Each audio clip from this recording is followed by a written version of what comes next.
মৰিয়া এটা জনগোষ্ঠী, দেখি এটা জনগোষ্ঠী, যেনেকৈ আপোনালোকৰ শতাধিক জনগোষ্ঠী লগ লাগি আপোনালোকৰ চাহ জনজাতি জনসাধাৰণ, আমিও কেইবাটাও জনগোষ্ঠী লগ লাগি আমি সৰু অসম গৰিয়া মৰিয়া দেখি জাতীয় পৰিষদ কৰিছোঁ।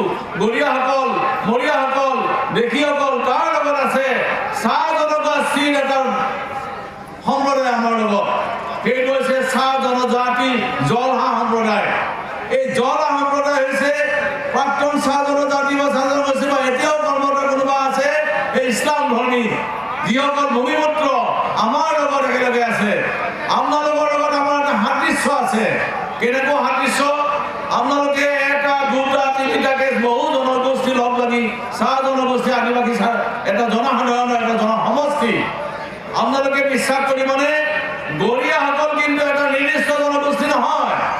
গৰিয়াসকল ক'বলৈ হ'লে অসমৰ কোচৰ পৰা, কলিতাৰ পৰা, বড়োৰ পৰা, ৰাভাৰ পৰা, মৰাণৰ পৰা যিমানবোৰ জাতি জনগোষ্ঠী আছে, সকলো জাতি জনগোষ্ঠীৰ পৰা ত্ৰৈলোক্য শতিকাৰ পৰা আজি ঊনবিংশ শতিকালৈকে বিভিন্ন সময়ত বিভিন্ন কাৰণত ইছলামত দীক্ষিত হোৱা অসমৰ ভূমিপুত্ৰসকলৰ এটা জনসমষ্টি।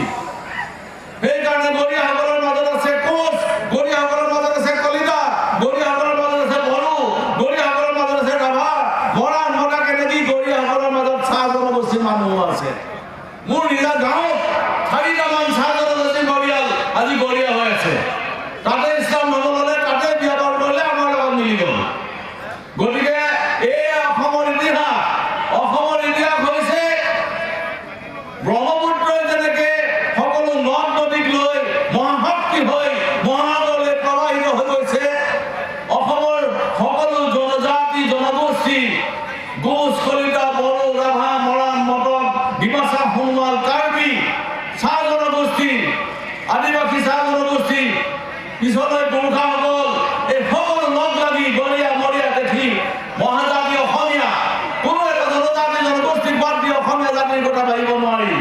আৰু এনেকৈ যদি আপুনি চাই অসমীয়া জনজাতি জনগোষ্ঠীৰ মানুহবিলাকৰ মাজত প্ৰত্যেক জনজাতি জনগোষ্ঠীৰ তেজ একোখন ব্ৰহ্মপুত্ৰৰ দৰে নিজৰ শৰীৰৰ ধমনীত প্ৰবাহমান হৈ আছে।